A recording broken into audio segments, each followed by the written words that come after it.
संसारे त्राहि मां परमेश्वरी अपारे घोर संसारे त्राहि मां परमेश्वरी। ओं ब्रह्मार्पणं ब्रह्महवि ब्रह्मग्नौ ब्रह्मणाहुतं ब्रह्मैव तेन गन्तव्यं ब्रह्मकर्म समाधिना। नमस्कार, आज किन्तु चले एसेছি मुर्शिदाबाद জেলার খড়গ্রাম থানার অন্তর্গত এরলি গ্রামে। এই এরলি গ্রামে মাগো তারা ও শঙ্করী, মাগো তারা ও শঙ্করী। মাসে যখন মায়ের পূজা হয়েছিল এরলি গ্রামে, তখন কিন্তু ভিডিও ছেড়েছিলাম মা বেলবুড়ি ইতিহাস সম্পর্কে। আজকে আপনারা দেখতে চলেছেন মা শ্মশান কালীর ইতিহাস।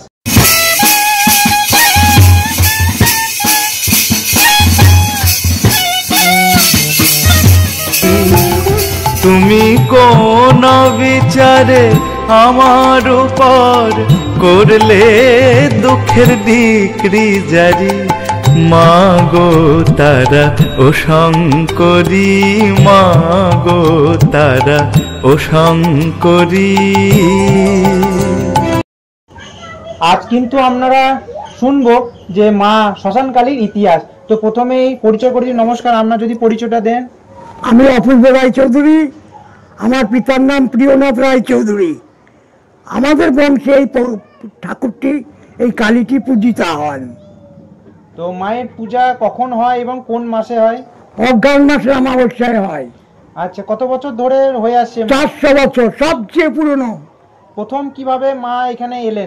উত্তরপ্রদেশের একজন সাধু শিবনাথ শাস্ত্রী মহাশয়, বাচস্পতি মহাশয় স্বপ্নাদেশ পেয়ে এরওয়ালি গ্রামে উত্তরপ্রদেশ থেকে চলে আসেন।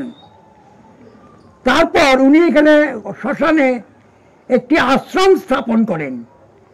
সেই আশ্রমে তিনি পূজা করতেন, নিত্য পূজা।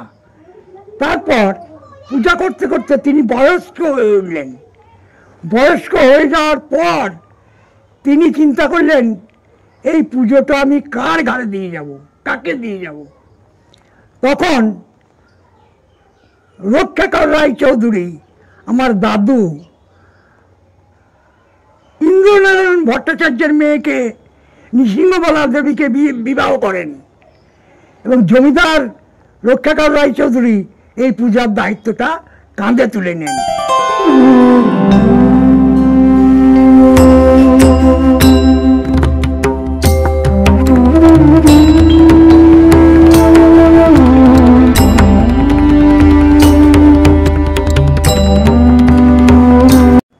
সেই থেকে এই পূজা চলে আসছে। আর একজন আছে, তারা চারানার মালিক মহাদেব চক্রবর্তী মহাশয়। এই যে 4 আনা বলছেন, এটা কিভাবে ওনার অংশীদার হলো? উনি হলেন দরিদ্র, এই বংশের মেয়ের সঙ্গে বিয়ে হয়েছিল। মানে এবার আপনাদের মায়ের পূজা কিন্তু পালিভাবে হয়, এটা কত বছর থেকে পালি হলো? এটা বরাবর প্রথম থেকেই হয়ে? প্রথম থেকেই, আমরা দুবার, ওরা একবার। আচ্ছা, আর মায়ের পূজার নিয়ম বা আচার বিধি কিভাবে পালিত হয়? পঞ্চমন্ডির আসন আছে, অতএব গাঁজা, সিদ্ধি, মদ, পাঁঠা, তারপর বিভিন্ন ফল, লুচি, খিচুড়ি ইত্যাদির ভোগ দেওয়া হয় এবং পূজা করা হয়। আমি শুনেছি যে ওইখানেই মায়ের ভোগ করতে হয়। হ্যাঁ, মায়ের ভোগটা কিন্তু বাড়িতে হয় না, ওইখানেই রান্না করতে হয় এবং তার জন্যে আলাদা হাঁড়ি, আলাদা বাসনপত্র, এইসব ব্যবস্থা করতে হয়। তো মায়ের যদি খুঁত হয় তখন বলে দেয় মা তাহলে? হ্যাঁ, আর আরেকটা ব্যাপার, ওখানে পঞ্চমন্ডির আসন আছে। আচ্ছা, পূর্ণতান্ত্রিক ছাড়া পুজো করা যাবে না। এমন কি হয়েছে যে পূর্ণতান্ত্রিক নয় এবং মা বসেছে, যে কোনো অঘটন ঘটেছে বা এরকম কিছু? যদি পঞ্চমন্ডির আসনে পূর্ণাভিষিক্ত নন এমন লোক বসেন, তাহলে আমি শুনেছি পুজোয় খুঁত হয়। সেই জন্যে পূর্ণতান্ত্রিক লোককেই বসানো হয়।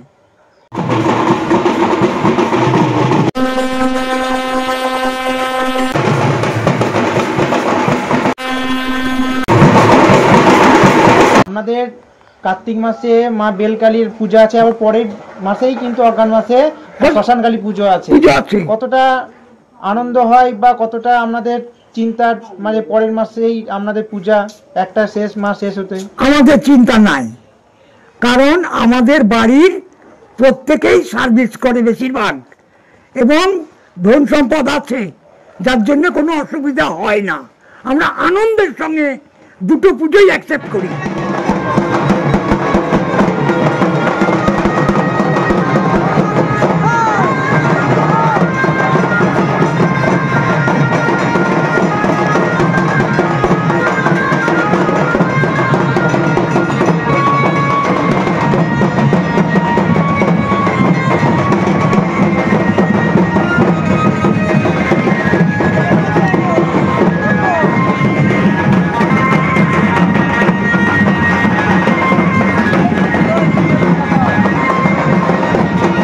মায়ের কোনো অলৌকিক কাহিনী আছে? অনেকগুলো আছে তো, তার মধ্যে মনে রাখার মতন? যেমন আমার নিজের ভাই তুষার উপবাস করত, কিন্তু একবার ও স্বপ্নে দেখলো যে ও মুড়ি খেয়ে ফেলছে স্বপ্নে। তারপর ঠিক পুজোর দিনে ওর খেয়াল নাই মুড়ি খেয়ে ফেলেছে।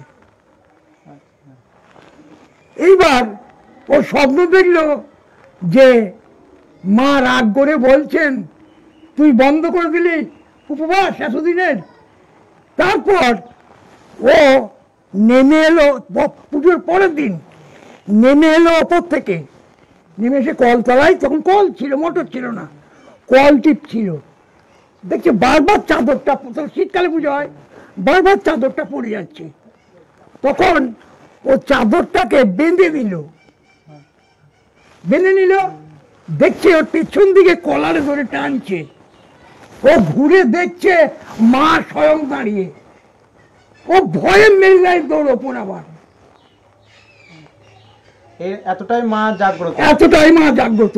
এরকম অনেক ঘটনা আছে, যা বলা এখানে সম্ভব নয়। আর তাছাড়া বৈজ্ঞানিক যুগ, অনেকে বলবে যে এসব কল্পনা, কিন্তু কল্পনা নয়। পলাইতে স্থান নাই মা, বল মা কি বা উপায় করি, পলাইতে স্থান নাই মা। এবছর মায়ের পূজা তো বেশি দিন নেই, তো কতটা প্রস্তুতি জোর কদমে চলছে? এখন ব্যাপারটা হচ্ছে, আমাদের জয় ঢাক আছে, ঢোল আছে, ব্যান্ড আছে, কাঁসা আছে, ডগর আছে, যত রকমের বাজনা থাকতে হয় সব আছে, পাঁটা আছে, এখানে বলিদানের প্রথাও আছে মায়ের? অবশ্যই। তো আর তো বেশি সব লোকজন কবে থেকে ঢুকতে লাগবে আমাদের বাড়িতে? কাল থেকে, মানে মঙ্গলবার থেকে। মঙ্গলবার, বুধবার পুজো, হ্যাঁ। মঙ্গলবার থেকে আসতে লাগবে। আচ্ছা, আর এবছর আপনাদেরই পালি তাহলে? আমাদেরই পালি। বিশেষত্ব কিছু আছে ভোগের মধ্যে বা পূজার মধ্যে? হ্যাঁ, বিশেষত্ব তো অনেক। তার মধ্যে যদি কিছুটা বলেন। 14 শাক, 8টা ভাজা, খিচুড়ি, 8 কলাই, চিয়াং মাছ, ডিম, মাছ, মদ, মাংস, এসব লাগে পুজোয়। আর এরলি গ্রামে একটাই গ্রাম যেখানে কিন্তু দুটি শ্মশান আছে, এটা কেন?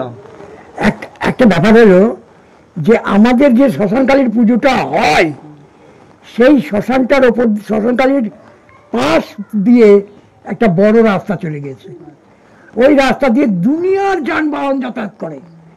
এবার ওখানে আর জায়গাটা নাই, জায়গাটা বড় ছোট হয়ে গেছে, সেই জন্যে আর একটা শ্মশান করা হয়। ওটা কি আপনাদেরই পরবর্তীকালে না প্রথম থেকে হয়ে আসছিল? প্রথম থেকে। আর মায়ের কোনো ছাদ নেই কেন?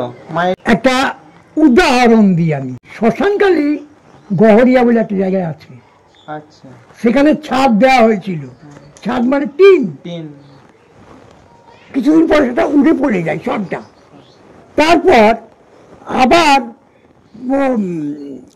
টানা দিয়ে, এই যে টিনের টানা দিয়ে টিন দেওয়া হয়, আবারও উড়ে পড়ে যায়, এখনো পড়ে আছে। সেই জন্যে আমাদের এখানে শ্মশানে ছাদটা দেওয়া যাবে না। আচ্ছা, আর আমি শুনেছি যে মায়ের যখন আগে তো এক মন্দির ছিল না, তখন স্বপ্নাদেশের দ্বারা মায়ের নিজেই মন্দির তৈরি করার নির্দেশ দেন। হ্যাঁ, নির্দেশ দেন যে আমার একটা ভালো জায়গা ঠিক করে দাও। এখন আর জায়গা কৌলিন্য হারিয়েছে, অতএব আমার পক্ষে সেফ সাইড একটা দরকার। এইভাবে স্বপ্ন হয়। আনন্দদায়িনী ব্রহ্ম বীজময় দেবী পবিত্রা ভব সর্বদা।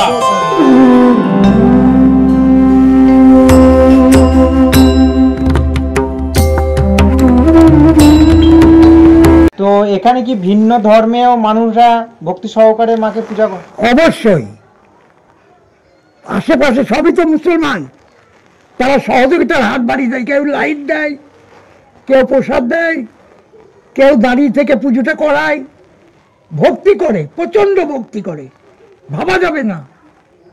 আচ্ছা, এটা না দেখলে বিশ্বাস বোঝা করা যাবে হবে না, না। বোঝা যাবে না। আপনাদের পরবর্তী প্রজন্ম কি ভাবছে যে এইটা পুজোকে আরো বড় করার ইচ্ছা আছে, না আরো কমে যাবে মনে হচ্ছে আপনার? আচ্ছা আমি বলি, এই বছর আমাদের পরবর্তী প্রজন্মই দায়িত্ব নিয়ে নিয়েছে। এই পুরোটা ওরা টাকা দিচ্ছে, যেহেতু ওদের মধ্যে সবাই রোজগার করে, ওরা টাকা দিচ্ছে, দিয়ে সব করছে, এবং খাটাখাটি কাজকর্ম সব ওদের, বলিদান সব ওদের। আমরা এখন রিটায়ার্ড, আমরা শুধু দেখাশোনা করছেন যে ঠিকঠাক হচ্ছে কি এই পর্যন্ত, এর বেশি নয়। তাহলে আমরা কষ্ট হচ্ছে যে পরবর্তী প্রজন্ম আরো উন্নয়নের দিকে যাবে, কমের দিকে তো নয়, আরো বাড়বে, আরো বাড়বে।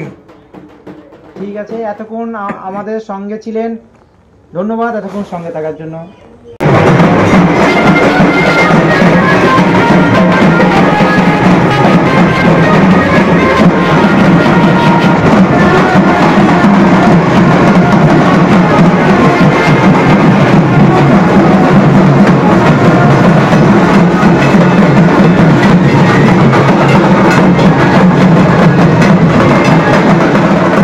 রাম প্রসাদের দায় ঠেকায়ে বসে আছো রাজকুমারী, প্রসাদের মাগো আমার, প্রসাদের দায় ঠেকায়ে বসে আছো রাজকুমারী, মাগো তারা ও শঙ্করী।